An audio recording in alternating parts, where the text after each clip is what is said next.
Hey everyone, Jack Reeve here, TalkNorwichCity. Hope you guys are all doing fantastically well. Welcome back to the channel. If you're new around here, then please do click subscribe. We create near enough daily content surrounding Norwich City, and today's video is going to be fairly juicy. It's been a really interesting 24 hours in the Norwich City camp, a fairly pivotal 24 hours it feels. Of course, we witnessed Norwich City lose 1-0 at the hands of Bournemouth, but somehow that hasn't been the main talking point. The main talking points are, of course, surrounding Emi Buendia and Todd Cantwell, who were both excluded from the matchday squad yesterday, despite being two of our best players. I'm going to try and take you through the timeline of proceedings, because unless you were on Twitter like the whole day, which sadly enough I am most days, you would have missed some things. So let's take it back to pre-match against Bournemouth. Early in the morning, it comes out from Nick Masheter that Leeds are indeed in for Todd Cantwell, in talks with the Canaries over a £15 million deal, but Norwich City want add-ons. Nothing completed as of yet. Personal terms still to be agreed, but wheels are in motion. So that is concrete information. We know that is factual, and we know that that Leeds United are interested in Todd Cantwell, and talks have started, but nothing has been done yet. So Todd isn't definitely going to Leeds United. It probably looks likely now, if they can get a fee agreed, of course, but nothing has been done there. So you're sitting there as a Norwich fan the morning of a game, and it's like, right, okay, it's annoying that these transfer rumours keep surfacing on match days. Let's not forget the last time we played football against Preston, the Max Aarons to Barcelona deal came out. It might just be, an unlucky situation, or maybe something is being done here to disrupt proceedings at Norwich City. So that's what happens there. So that's that. Now, Connor Southwell, friend of the TNC channel, of course, and now working with the Pink 'Un, tweets this: Todd Cantwell won't be involved in the Norwich City matchday squad today.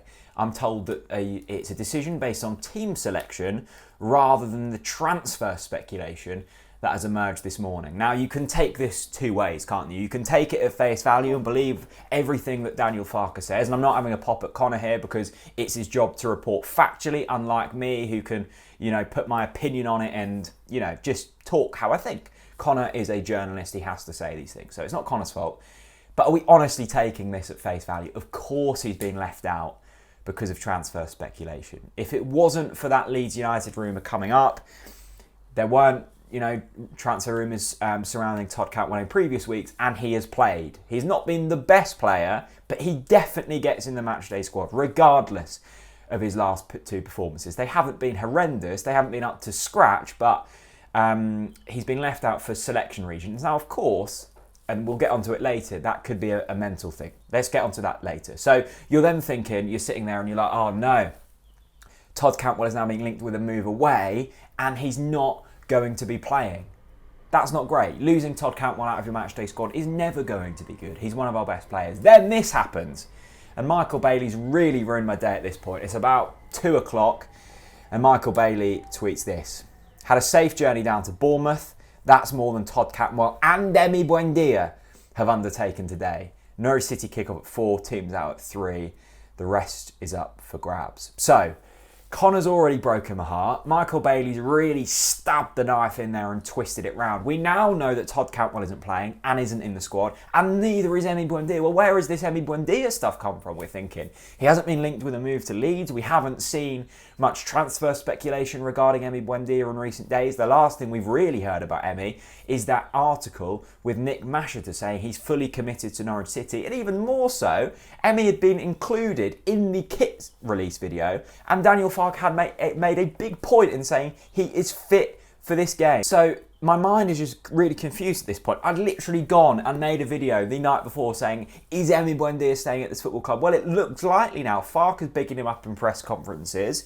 He's fit. He's in the kit release video, which I know doesn't mean too much, but if you're a marketing team, you kind of want players to be in that video that have a chance of staying. Max wasn't included. He was being linked to Barcelona. And then this, it really juices up. We are in the live stream reaction at this point of the game. We've just been beaten 1-0 to Bournemouth. Things aren't going that great. And then this comes out. These are quotes from Daniel Farke, tweeted by Dave Freezer. Farke, first of all, said definitely our best performance of the season. Well, I don't agree, Daniel. You know, if whipping crosses into an empty box is the definition of a good performance, then that's fine, but it's not what I would define as a good performance. He thought we should have had at least one penalty. Dubious. Anyway, he then went on to say, I watched our training week and I picked the team on these players are fully focused and desired to represent the yellow shirt. Farke says of Cantwell and Buendia absence. I never pick a team because of the name, potential, or what someone has done in the past.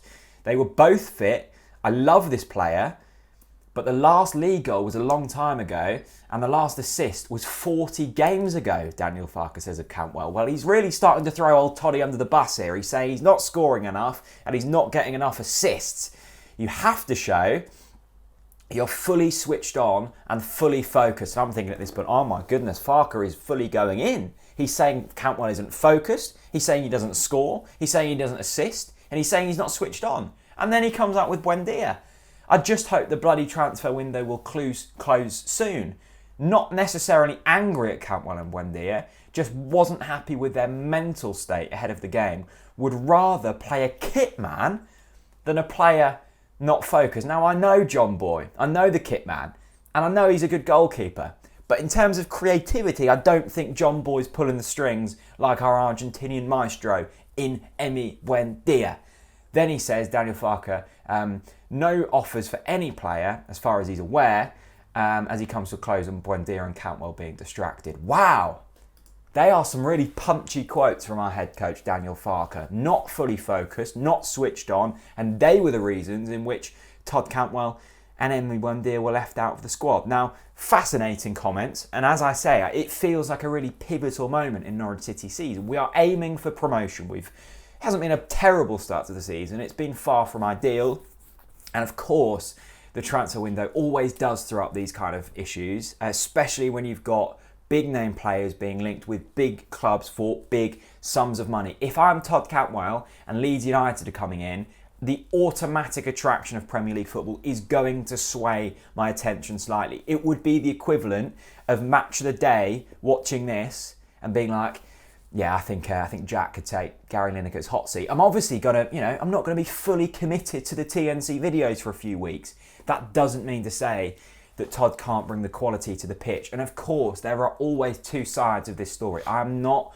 going to be piling into neither Todd Cantwell or Emi Buendia. All I care about as a football fan is what the players do on the pitch. And the performances from Emi Buendia and Todd Cantwell over the past season and their whole Norwich City careers warranted a place in that matchday squad at least. We are devoid, or were devoid, of any creativity yesterday, barring maybe Onel Hernandez in the first half. So that's really frustrating. It does raise points surrounding Daniel Farke. Can he manage egos, big names? We've seen it in the past. We've seen Russ, Wes, Jerome, Naismith all say this in the past, haven't we? That he maybe wasn't the best man manager of big characters. And we're also seeing the exclusion of the likes of Marco Stiepermann, who was a really pivotal player in that last promotion season. Tom Tribal, Moritz Leitner, not fully excluded from the squad. Josip Drimic, not included in the squad. So it is interesting. We are clearly trying to overhaul the team. That's not going to be easy. And the likes of Emi Buendia and Todd Cantwell can hopefully be some kind of concrete to hold things together and create some quality. I'm sure there's going to be more proceedings throughout the day. I'm about to edit this video really quickly because I want to get it out before it's old news, because we know that things happen quickly. All I'm saying is I'd avoid piling into any players. We don't know the full story behind what's going on, other than Daniel Farke's comments. I'd love to hear what Todd Cantwell and Emi Buendia think about it, and I'd love to hear what Stuart Webber thinks about it. Maybe there might be some clarity in the next few days surrounding that. Let me know what you think on the situation. I, of course, want to keep both of these players, but it's looking more and more unlikely as days pass, sadly. Hit like, hit subscribe, and I'll see you all again very soon. Bye-bye.